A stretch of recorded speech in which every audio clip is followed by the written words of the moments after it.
RP kids. Can you believe that Christmas is only a few days away? I'm so excited. What about you, Gabby? Well, Miss Cheryl, I was excited until I counted the money in my piggy bank. I must admit, I did notice the piggy bank. Was it not as much as you thought it would be? Well, because of COVID-19, my parents haven't been working a lot and they haven't been able to pay me my allowance. I can't buy them any Christmas gifts. Hey, everyone is going through a tough time right now. It's hard for children to understand what the adults are dealing with. And sometimes you feel as if you can't do anything to help. My sister is older and she has a job and she can buy gifts. I asked her to lend me some money so I could buy presents, but she told me no. I even offered to give her all of my money so we can say the gifts were from both of us. But she still said no. Why is she being so mean to me? Did you ask your sister why she wouldn't help you? She said that she has been reminding me to save my money because everybody needed to pitch in, but I kept buying stupid stuff. So now on Christmas, I have to sit back and watch her give my parents nice gifts, and I just sit there with nothing. She said that she was teaching me a lesson. Well, what do you think she wants you to learn from this? I don't really know. How to play my money better? Yes, maybe. But I also think that it's very important to learn how to be creative too. All gifts don't have to be bought in a store. Some of the best gifts are given through the love and through action. What do you mean? I have a parable that may help you understand. But first, let's do our favorite part. Let's do some praise and worship. Praise and worship is an opportunity for us to thank God for all He has done and to honor God for who He is. We need all of you at home to stand to your feet and help us worship God this morning.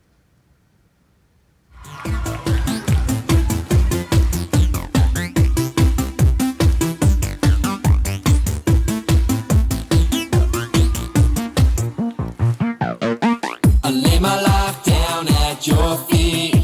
You're the only one I need. I turn to you and you are always there. In troubled times it's you I see. I put you first, that's all I need. I humble all I am, all to you. One way, Jesus, you're the only one that I could live for.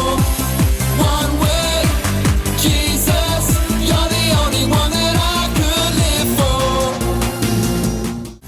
One way, Jesus, you're the only one that I could live for. One way, Jesus, you're the only one that I could live for. You're the only one, you're the only one, you're the only one that I could live for. You're the only one, you're the only one, you're the only one that I could live for. Well, what we're gonna do now is we're all gonna get down nice and low. That's it, how low can you go? And we're gonna sing, you are the way, the truth and the life. Come on, let me hear ya. You are the way, the truth and the life. We live by faith and not by sight for you. We're living all for you. Up a bit higher. You are the way, the truth and the life. We live by faith and not by sight for you. We're living all for you. You are the way. You are the way, the truth and the life. We live by faith and not by sight for you. We're living all for you. You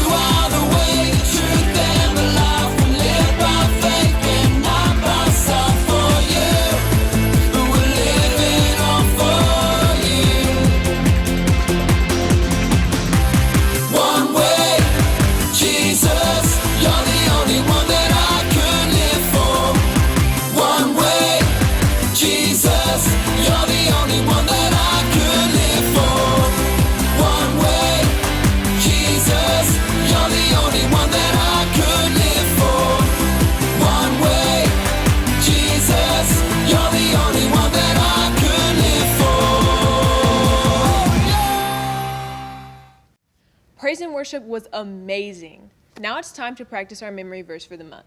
Remember that our theme for this month is a spirit of generosity. So our memory verse is all about generosity. Let's say it together. A person who gives to others will get richer. Whoever helps others will help himself be helped. Proverbs 11:25. Great job, everyone. I sure hope praise and worship made you feel better.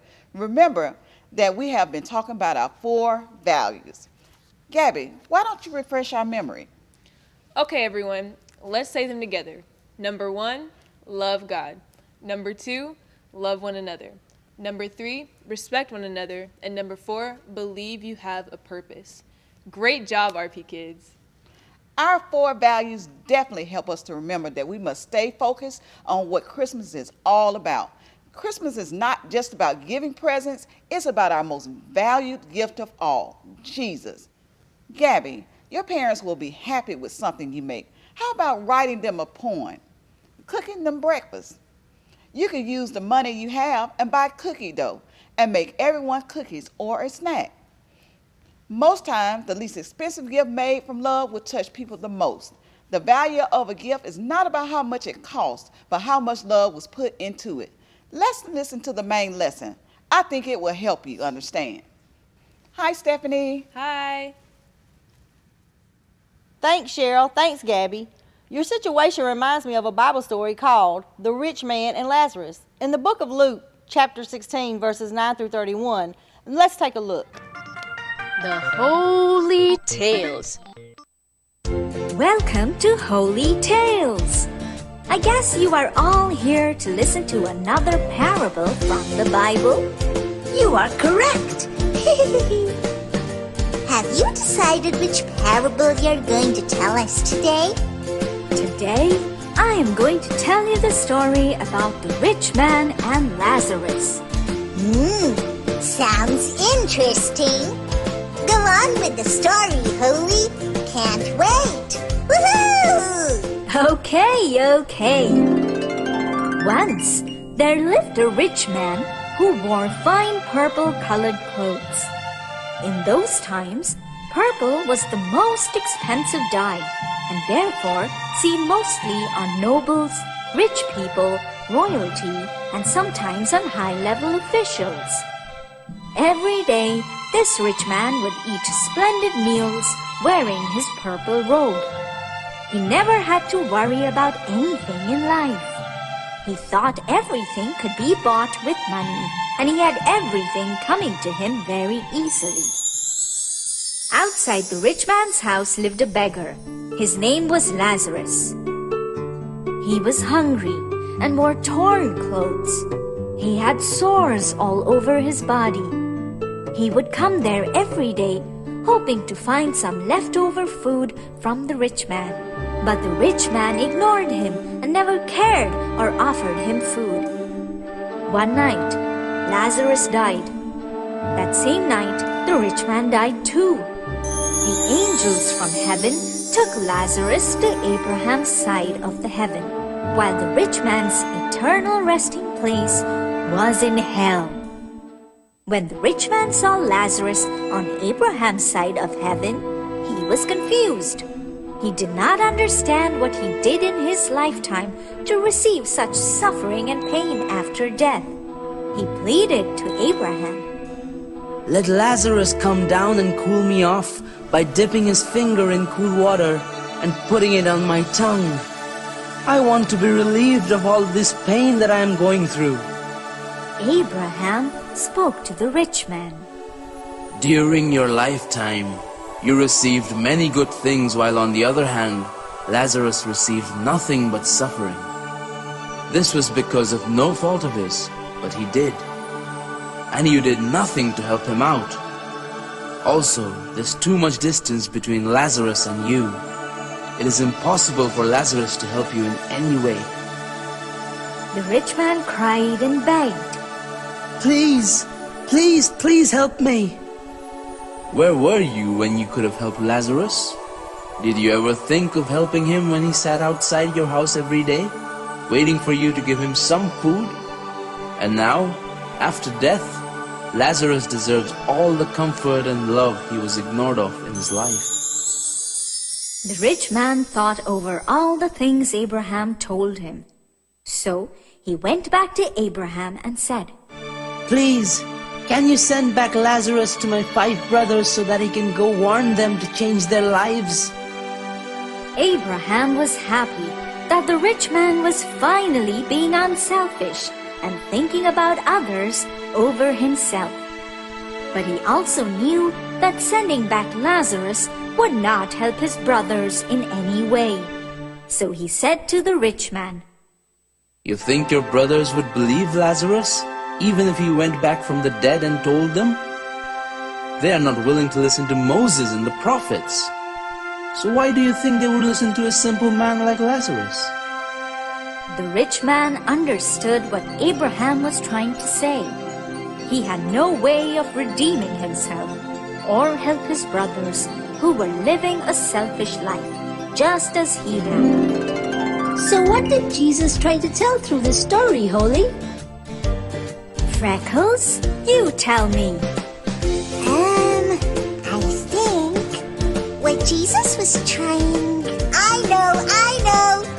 Jesus was trying to show people that like the rich man's brothers, even the people would mock God's messenger, Jesus himself.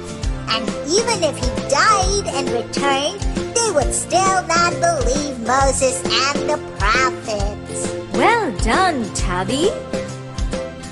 All right then. So I guess all you children have understood the story, and I hope you liked it. So stay tuned, and we'll be back with more parables. Bye-bye. Bye-bye.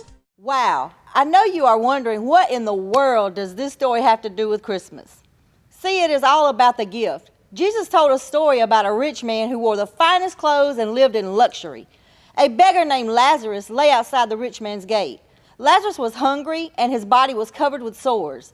He was hoping that the rich man might have pity on him and that he might be able to satisfy his hunger with the leftovers from the rich man's table. But every day, the rich man passed by Lazarus without even giving him a thought. I imagine that he passed by Lazarus so many times that he eventually got to the point that he didn't see him at all. The Bible says that Lazarus died and went to heaven. The rich man also died, but he went to hell. In hell, he looked up and saw Lazarus in heaven with Abraham. He asked Abraham to let Lazarus dip his finger in water and come and touch it to his burning tongue. But Abraham said, no. Then he reminded the rich man how he had enjoyed such good things on earth while Lazarus had nothing. The rich man then asked Abraham to allow Lazarus to go back to earth and warn his 5 brothers so that they would not end up in hell with him. But again, Abraham said no. The rich man finally woke up, but it was too late.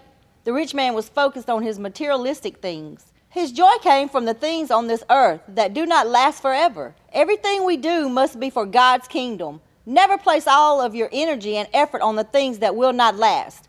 Money and gifts do not remain forever, so we should not constantly chase after them. So how can we hope to put our treasures in more heavenly matters?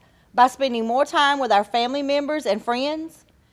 We can be generous with what we have and enjoy it, and we can put effort in our character.